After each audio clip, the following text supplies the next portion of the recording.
Assalamualaikum warahmatullahi wabarakatuh. Perkenalkan, nama saya Rista Amanda Putri dengan NIM 2020-11396. Di sini saya sebagai moderator dan ketua dari kelompok 8. Sebelum ke pembahasan materi, izinkanlah saya untuk memperkenalkan anggota kelompok 8. Yang pertama, Rista Amanda Putri dengan NIM 2020-11396. Yang kedua, Dina Fitriana dengan NIM 2020-11441. Yang ketiga, Makfiratun Nikmah dengan NIM 2020-11203. Yang keempat, Muifatul Muslikah dengan NIM 2020-11589. Yang kelima, Arif Poncoribowo dengan NIM 2020-11377. Di sini kelompok kami akan mempresentasikan mengenai kreasi modifikasi flat shoes, upaya pemanfaatan hasil serbuk kayu ramah lingkungan, dan pengenalan budaya Jawa dengan kain tenun troso. Untuk itu, langsung saja ke pembahasan materi selanjutnya. Jepara merupakan salah satu kabupaten yang ada di Jawa Tengah. Kota Jepara juga dikenal sebagai tempat seni ukir berkelas dunia sejak abad ke-19. Terbukti dengan penghargaan dari berbagai kalangan, baik dalam dan luar negeri, yang menyatakan bahwa Jepara kawasan terpadu penghasil mebel dan ukiran. Dengan banyaknya pengrajin kayu maupun mebel, banyak pula limbah kayu yang dihasilkan. Limbah kayu merupakan buangan dari proses produksi kayu yang dapat berupa serpihan atau sisa potongan kayu. Limbah kayu menunjukkan nilai ekonomi yang tinggi. Selain itu, limbah serbuk gergaji kayu biasanya dimanfaatkan untuk bahan bakar tungku atau briket, media tanam maupun hanya dibakar. Oleh karena itu, diperlukan sebuah inovasi baru agar limbah kayu ini mempunyai nilai lebih. Selain itu, salah satu identitas daerah Jepara yaitu kain tenun troso, yang menjadi salah satu identitas kebudayaan dan suatu heritage yang perlu untuk dilestarikan. Banyak muncul ide wirausaha dengan mempertimbangkan besarnya potensi dari pemanfaatan serbuk kayu dengan modifikasi kain tenun troso.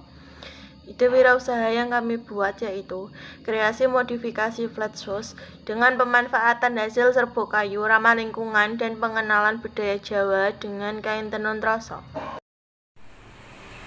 Selanjutnya yaitu mengenai konsep dan gambaran produk.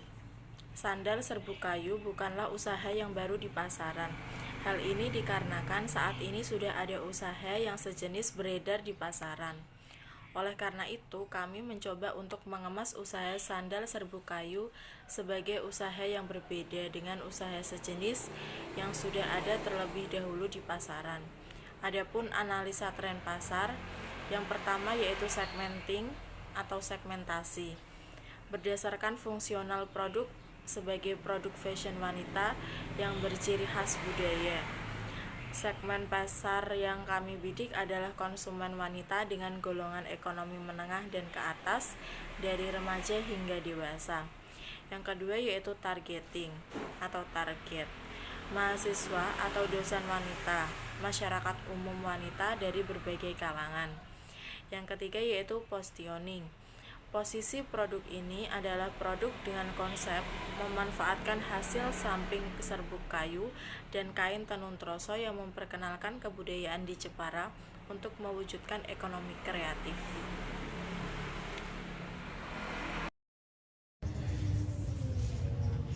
Strategi pemasaran produk sepatu tenun troso Jepara diproduksikan secara tradisional mengaplikasikan alat tenun bukan mesin atau ATPM yang tentu mempunyai tingkat kecamatan yang lebih untuk menjadikan produk sepatu yang rapi. Produk sepatu wanita kain tenun kami akan mewujudkan tren fashion baru di kalangan sahabat serta kerabat Anda. Karena desain tenun troso termasuk dinamis, ialah layak untuk diaplikasikan di kala acara formal ataupun non formal. Terdapat berbagai macam produk motif dan berbagai macam ukuran sandal yang kita tawarkan, mulai dari ukuran 36 cm, 37 cm, 38 cm, 39 cm, dan 40 cm. Price atau harga sepatu tenun troso dibanderol mulai harga 35.000 sampai 200.000 tergantung motif dan kesulitan pembuatan. Place atau tempat.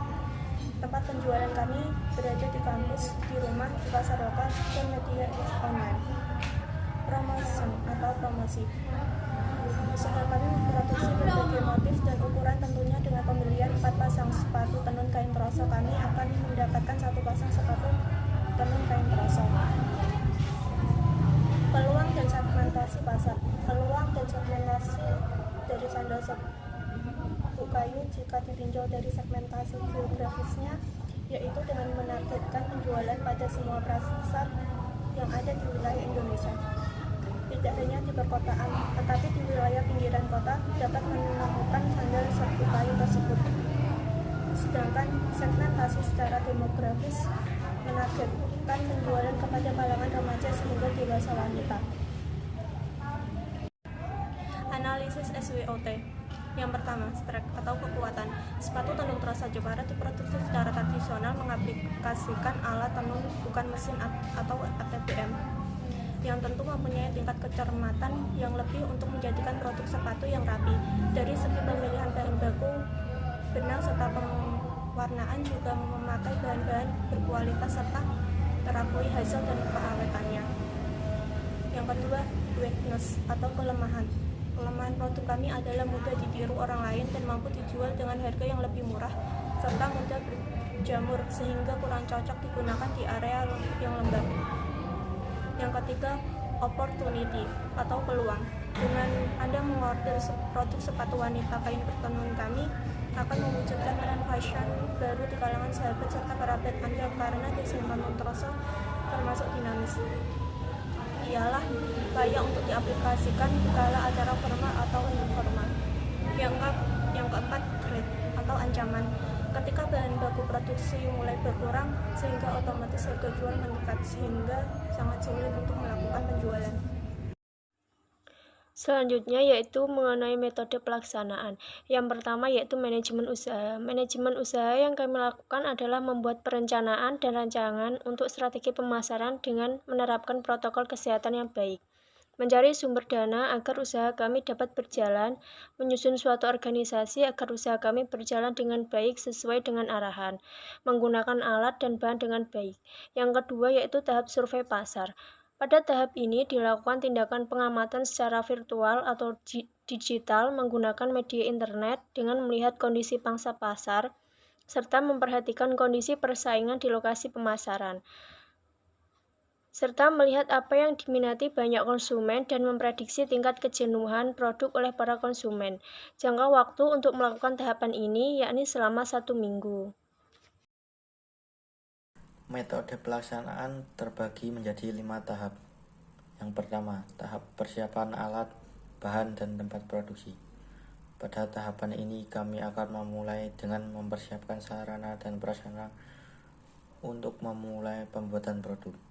Di antaranya mempersiapkan alat dan bahan seperti limbah serbuk kayu, kain tenun troso, mesin jahit, dan lain-lain. Selain itu, kami juga melakukan survei untuk tempat produksi. Dalam tahap ini, kami melakukan secara luring dengan mematuhi protokol kesehatan seperti menggunakan masker, menjaga jarak, dan selalu mencuci tangan setelah kegiatan dan memakai hand sanitizer. Tahapan yang kedua, tahap produksi. 1. Saring dan timbang terlebih dahulu limbah serbuk kayu dengan kualitas yang baik. Campur serbuk kayu dengan lem latek. Kemudian cetak serbuk kayu yang telah dicampur dengan lem latek. Kemudian palu agar serbuk kayu menyatu. Pastikan serbuk kayu padat dan kering. 3. Tunggu sampai kering dan menyatu.